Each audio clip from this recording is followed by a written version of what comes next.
Welcome to the show, guys. We are talking about trust or fantasy football bust. Online here with me, we've got the very special, high caliber, smart, strong, super speedster, the king of fantasy football. His name is Jimmie, aka the Maverick. What an introduction here, Jim. Don't you feel special today?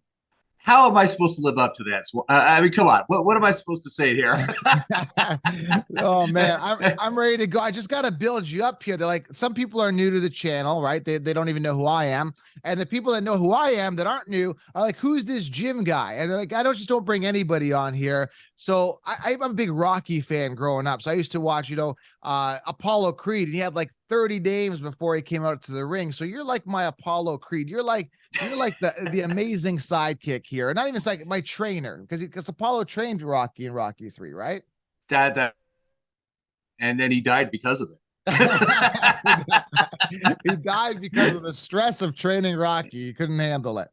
I think he got beaten to death by Ivan Drago. I'm still traumatized from that. Do not remind me. As a kid, I grew up still sad about the Apollo death. So speaking of death, we don't want your fantasy football team to die. And in this episode, we're talking about trust or bust on high ADP players that are higher, like round 1 or 2. And we're going to ask Jim. Jim's got 3 for me that he's going to surprise me with. I've got 3 for him that I'm going to surprise with. I'm going to ask him, is it a bust or is it trust on this big name? And we're going to go through it here so your fantasy team does not fall victim the same way that Apollo Creed did. We don't want to Apollo Creed anybody's team this year, do we? No, not at all, man. We're here to win. We're here to win money. That's what it's all about. Showing how much better you are than your friends. That's what fantasy football is all about. Yeah, we definitely want to win. And if you haven't seen Rocky 4, I encourage you to go watch that. One of my favorite movies of all time. It'll definitely get you in a peak state. Also, guys, Jim also is the creator of 16 round plus tool. If you got 16 rounds, if you haven't gotten 60 rounds, secure 60 rounds right now. Use the code SMASH to save SMASH because you're going to smash your leagues. And when you're there, you're going to get a prompt to get 60 round plus. I've also linked the 60 round plus tool here. It's an additional tool. Jim, real quickly, what is the 60 round plus in like 30 seconds? Well, it is a fully customizable draft tool that you can use in your live drafts. And what it does is it breaks down that top 250 list for each round of the draft based on the size of your league and your draft position.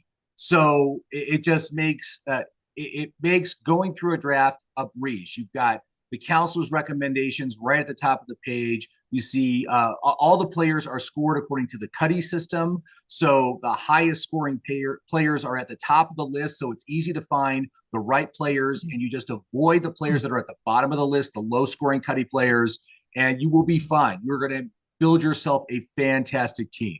That's what we want to do. So yeah, get the 16 round plus 260 round draft solution. You will crush your leagues. Okay. Again, this is an addition to it. You can, they're both standalone. So again, it's up to you guys which one you choose.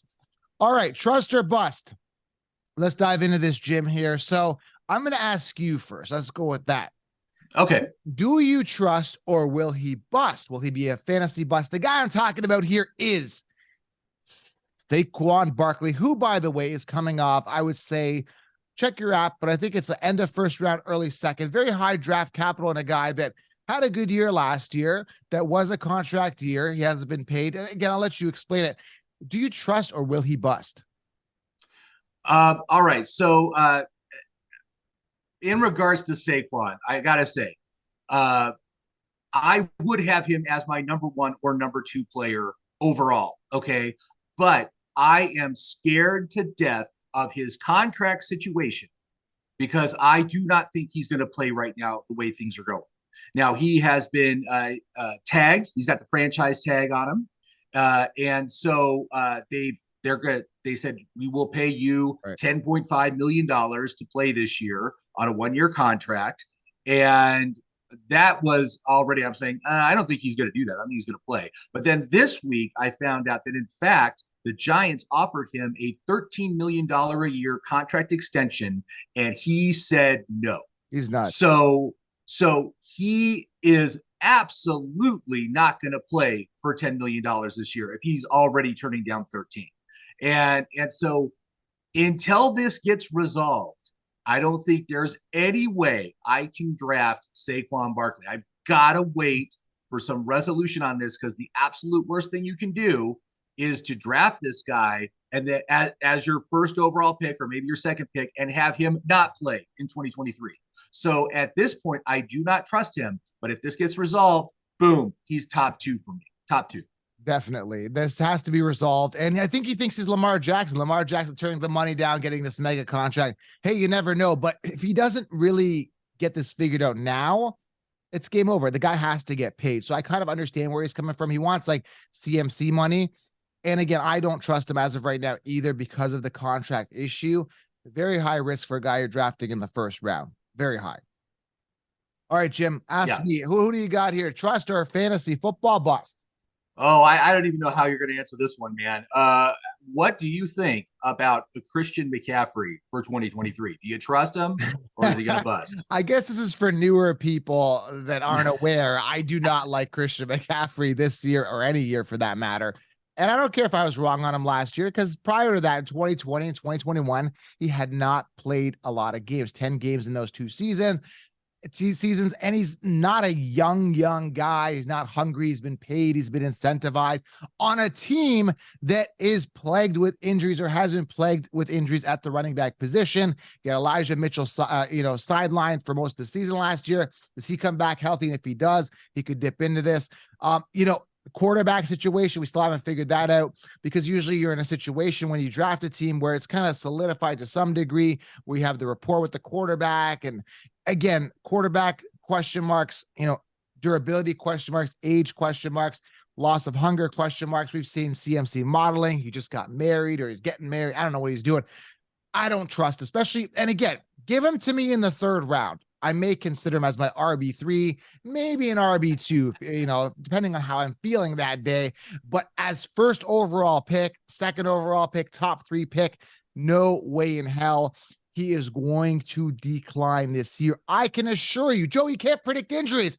I'm predicting an injury. CMC is going to get hurt. He's not finishing the season. Yes, I'm predicting injury. Yes, I'm staying away. That's a no for me. Do I trust him? No. Well, I got to say, as far as CMC concerned, I am not as bearish on him as you are, but I do see him as a high risk player. So, but you can't deny the upside. You cannot deny the upside of what Christian McCaffrey offers your team. I am shocked at how this guy has always stuck in the top 3 for his entire career, basically. And even after the abysmal 2020 and 2021, he still was top 3 last year. He took it, and he was good. He was a good option there. I do have him tagged as a regression candidate. His durability is not the best. He is, I do think he's fair valued at top 3, just because of the upside he offers. But frankly, I'm looking elsewhere, right? I'm looking at Bijan. I'd be looking at Saquon if Saquon got things riled up over Christian McCaffrey. But for right now, I'm like totally okay with bypassing him with the first overall pick for sure. All right, let's move on here. Do you trust, or is he a fantasy football bust? And I had called this guy last year saying he would bust, and I was right. And injuries do count, because at the end of the day, the math doesn't add up. If you say this guy's going to finish on top and he doesn't, even if injury plagues him, he's plagued with injury. At the end of the day, math doesn't lie at the end. He did not produce the fantasy points. Hence, he is a bust. The guy I'm asking you, do you trust him this year? He's a big name. He's a big wide receiver. People love him. He's a first round pick. I'm personally fading him yet again, although I think he has a better year than last year if he stays healthy. He'll be safe, solid, and secure if you want a wide receiver. That's me. But what do you think? Is he a trust, or is he a fantasy football bust? The guy I'm talking about is the one, the only Cooper Kupp. Well, I got to say, Cooper Kupp certainly offers a tantalizing upside. I mean, really, if you looked at what he was doing on the games he did play last year, he was getting outstanding volume, right? He was getting 11 plus targets a game, clearly the number 1 receiver on this team. My big issue with Kupp this year has to do with his quarterback. Matthew Stafford suffered a neck injury, missed the whole second half of last season. And I just looked the other day, just checking online, seeing what's up with Matthew Stafford. I can't find anything about his current status right now. I don't know if he's going to be participating in OTAs. I don't know what his status is for upcoming training camp. There's nothing out there. And when we're talking a neck injury, that is a significant debilitating injury for an older quarterback. Stafford's no spring chicken. He's in his mid 30s now. And so until I hear something about Stafford, I'm really not going to touch Kupp. I'm just waiting to find out what happens here. But if Stafford's a full go during training camp and preseason, I'm like, you know what?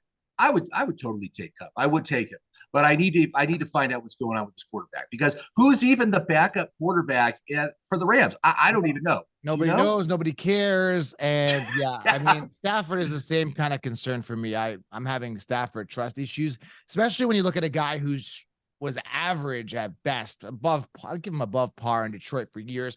Then he finally moves. They build a superpower team because they got a new stadium, whatever the script said to do. He gets his team built around him defensively and offensively, blows his load, wins the Super Bowl. He's done. That's it. Stafford, that's it. You're not going to see another great Stafford. He's done. He's past his prime. You got to understand this, people. That's it. That was their pinnacle year. And Kupp was a beneficiary of that. Kupp was never an outstanding wide receiver. He was good, but that year where he crushed it a couple of years ago, that was a pinnacle year for a lot of people on the Rams. So again, I personally don't trust him. I don't. Now, don't you have him listed as a 16 rounder this year? Don't you have him on the list there? I believe he is a suggestion, but if you watch the mock drafts, which are coming out in June, not a guy that I'm personally going to be rostering. Because if you notice, I am suggesting you go running back in round 1 because it's such a scarce position. But some people want options. They say, Joe, put in some wide receivers. If there was a guy that's safe, who would you draft? Kupp is safe. So, yeah, I mean, I'm personally not going to be drafting on my roster. But again, I give people options. All right.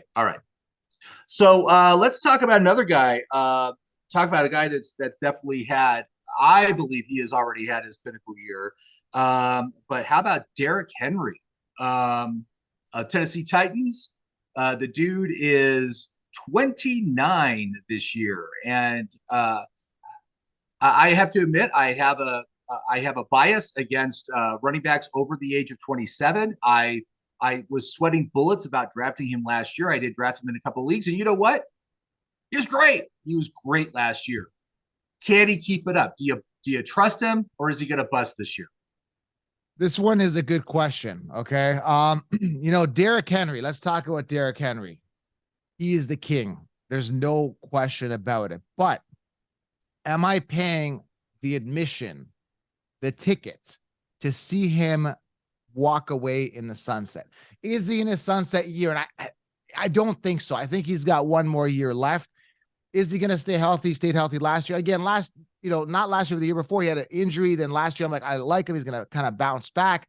He's on an upwards trend. This year, I don't know if he's on an upwards trend. I think he's more of on a stationary kind of like straightforward, maybe a slight downwards trend, right?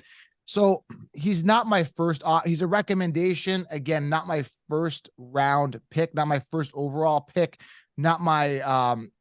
I'd rather have Bijan. I'd rather have Jonathan Taylor. I'd rather have someone who I think has a little more upside this year.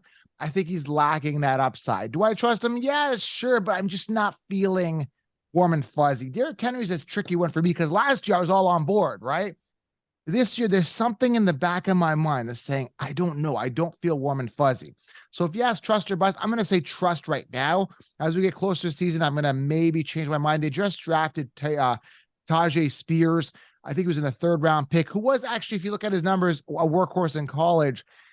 I don't know, Jim. I have some question marks about Derrick Henry. Yeah, and me too. Frankly, when you look at these early round quarterbacks, there's so many that are younger than Henry. And while I do feel that Derrick Henry is probably going to build himself a career kind of like Frank Gore did, where he just keeps on playing year after year, keeps on getting rostered year after year, but just increasingly becomes fantasy irrelevant. He gets the low value touches in between the 20s. He's not really a pass catcher. He's fine on the goal line right now, but he might even lose that position. in a season or two. Yeah, I mean, for me, he is a recommend. He scores enough cutting points to say, yeah, go ahead and take this guy. But it's on the lower end of the recommend score. So it's just acknowledging the risk associated with an older player like that. So yeah, that you're gonna have some risk. All right, do you trust Jim, or is he a fantasy bust? The guy I'm talking about is the young, not as young as some of the rookies coming in, but the young, the talented, the ultra elite caliber, with one of the best quarterbacks throwing him the ball on an offense where he was the primary receiver last year. I kind of heard you humming about this guy, so I'm kind of building him up so that if you want to shoot him down, you're gonna have a hard time doing it. These guys are hungry. The Buffalo Bills. Like I'm talking about Stefan Diggs. This is an offense that needs to start winning a Super Bowl. Their time is running out. He was a top guy there. The only guy that was next to him was Gabe Davis. He didn't see anywhere near the same amount of targets. Stefan Diggs, do you trust him, or is he a fantasy football bust for 2023 in your opinion? Well, I gotta say, man, when it comes to Diggs, I got one big dig about Stefan Diggs, and it is this. He is one of the least consistent players in the top 60. We rate all the players on a consistency score in the 16 rounds plus app, and he scored a 4 out of 10. There's only like 2 players in the top 60 that scored lower than him. And if you had Stefan Diggs last year, you know exactly what I mean. The dude completely disappeared during the fantasy playoffs, weeks 15 through 17. I think he got a total of like 10 targets over those 3 weeks. It was ridiculous. And it was so frustrating because he had himself a pretty good season. And if you look at his stats last year, it looks like a pretty good line. But if you played him, you know what we're talking about. The dude disappears. And when you're talking the kind of draft capital you need, which is borderline first, second round player to get this guy. Frankly, there are better and more consistent options that you can choose from, and that's the big reason why I do not trust. I do not trust Stefan Diggs. But if it's best ball, I think I'm fine. But that's just because consistency doesn't matter in best ball. But if you actually have to make decisions on whether or not to roster this guy, you're gonna pull your hair out because it's gonna be a frustrating ride.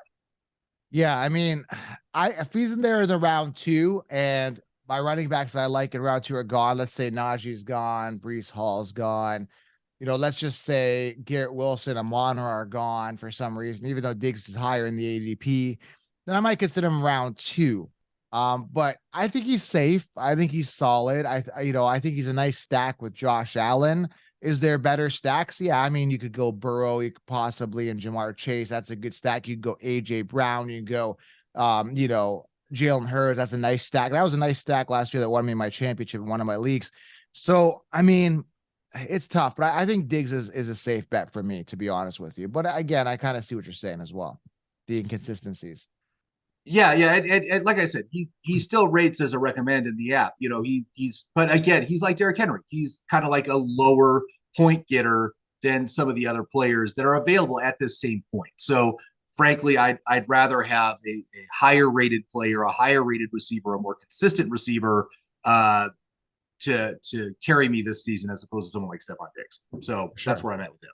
All right. All right. So my last one here, this one's difficult for me, I gotta say, because this guy came out and wow, just very impressive debut, but then he suffered a season-ending injury, and he, luckily it was relatively early in the season last year, so he's had more time to heal, and he should be ready to go by the start of this season. But do you trust Reese Hall for the upcoming season for fantasy football? There's only a certain amount of players each year that get me giddy, get me excited, and this is one of them. Obviously you've got the risk of the injury, right? He was injured last year, missed a lot of time, only played 7 games. In those games, averaged 5.8 yards per carry on 80 attempts or something like that. In his last 4 games, I think he had a touchdown every one of those games when he played prior to his injury. So he's getting all the rushing touchdowns, getting all the work. And when he ran, he glided. I mean, this guy looked explosive, looked really good. Gets an upgrade at quarterback this year. Now they drafted a rookie named Israel Abakanada. Hopefully I'm pronouncing that right, aka Izzy, in the 5th round, who's a good running back on his own right? But I still think Brees is the guy. Maybe he gets worked in. Again, with Aaron Rodgers and his timeline, you got to imagine that they're going to be going full flow this year. If they need to do that, they want to make a run with Aaron Rodgers. I think they do, because he's in the twilight years and the sunset years as well. They got to play their best players. And if that's the case, Brees Hall is running wild. There's already confirmation from the GM, but that's a GM and the coaches and that he is looking really good. And everybody's different, because everybody kind of compares him to Saquon Barkley. And Saquon Barkley, his first year back after the knee injury, didn't do that well. I think a big part of that is preservation. The Giants didn't want to run him. They didn't want to work him. They knew they weren't going to make the playoffs. So near the end of the season, they kind of, pulled back on him. They were working other guy. I don't know who the other guy was. I think it was Booker. One of these guys, backup guys, were getting more work. So I don't think they really unleashed Saquon in his first year back after the knee. I think they may unleash Brees. Either way, get him as an RB2 as part of a robust RB strategy. Make sure you secure another running back round 1. Add some depth later, but he's a round 2 guy with some major upside and some major talent. Do I trust him? Yes, because again, he is fine. He has healed. It only takes about 9 months to a year to heal, and he's young, right? So I trust him. I'm excited. I'm giddy. That's my take on Brees Hall. Go for it. Yeah. So the history of players coming back from torn ACL is not great. That's the problem that I'm having with Brees this year, is that if they do come back, it's going to be disappointing. And so when you're talking as early as Brees is going, because man, the dude's going towards the end of the 2nd round. I mean, really, really early. And just the fact that you could get someone instead like Najee Harris, or Kenneth Walker, those are guys that are also going at around the same point. Frankly, I would be much more likely to trust those players as opposed to trusting that Brees is actually going to be healed. And I don't trust anything that the coaches say when it comes to their players, especially at this time of year. Those coaches, they are damn liars. And what I trust is what they're actually doing on the field. So if Brees comes out and he is a full participant during the preseason, if he's participating, full participant in training camp, he's playing at least a series or 2 during the preseason. Okay, I would be willing to say, okay, I can trust this guy now. But for right now, it's like I'm just at arm's length, and I'm going to say, you know what, there are better options on the draft board at this point. I'm not going to take that injury risk on my team, because the only time you can control injuries in fantasy football is during the draft. That's the only time you get to control it. So why pick an injured player so early in your draft? So that's where I am. No, it totally makes sense. 2 different perspectives there for you. And if you ask me, do I feel safer with Najee? Absolutely. Do I feel safer with Walker? I don't like Zach Charbonnet there. I just don't. And that's the thing. It's like, and thing that Walker, he kind of scared me last year. Again, he went to the sideline, kind of tweaked his ankle, went off, missed a game. I'm like, dude, like nobody touched you. That was really weird. You shouldn't be off the field. And I went on a rant on that because on social media, and he ends up blocking me because of it. Because again, he looked really soft. It didn't look serious. And yet he was sidelined. Like that kind of scares me. And I think maybe, just maybe, the Seahawks feel the same way, right? Because that's why they may have invested in Zach Charbonnet, very early, because maybe there is some durability issues and some concerns there with Walker. So out of the 3, I'm going to say Najee, Brees, and Walker in that order. I will not be drafting Walker. Give me Charbonnet as late as possible that I can get him. I know his ADP is climbing, but that's where I'm at. That's where I'm at with Brees. I like him. I like the upside. And I'm a little concerned about the injury, but I'm not going to let it consume my life after I've drafted him in the round 2. That's it. All right. So sounds good. That wraps it up, guys. Trust or fantasy bust. I got to go do some wind sprints. Jim's got to go do some wind sprints as well. I know he's training he's a triathlete training. We still got to get that. Yeah. We still got to get a video of Jim sprinting the 100. I think we do get that set up by August. We build it up. Wait. You're going to make me run the 100-meter? No, come on, man. What? I thought what were you thinking? What was it? A 40-yard dash? 40, the 40 meter. We've upped the game. There's a saying called train hard, fight easy. You should be running 100 so you prepare for the 40. You know what I'm saying? Train hard. That does make sense. But like I said, I'm not a runner, man. I'm not. If you see me running, you should start running too, because there's something chasing me. That's all I got to say. So, just watch out if you ever see me running. But all right. Yeah. So I'm super psyched this week, man. I just want to let everyone know that the 16 Rounds Plus app is almost absolutely ready to go right now. Just a couple of final tweaks that are going to be going on over the weekend, but looks like Monday for the debut for the 2023 season is going to be a go. So if you want to sign up, you can go to 16roundsplus.com. You can sign up for the app. And like I said, it will absolutely make a difference in your drafts. You can use it on as many drafts as you're in. If you're like me and you do a ton of best ball leagues, man, it is such a lifesaver when you're in there. You're trying to make those last second decisions. It's only a 30-second clock. Those drafts move quick, and so you got to be making some fast decisions. This is going to show you very clearly every round broken out. Who's the top player in this round? Who's the top player in this round? And you just follow it through round by round. Just walks you through. So I love it. So right. Anyway, make go sure check it out. Everything under programs, thefantasyfootballaccounts.com. Go check it out. And we will talk to you guys later, man. Trust or bust. There's your information. We're out, guys. Thanks, Jim. All right. Thanks, Counselor.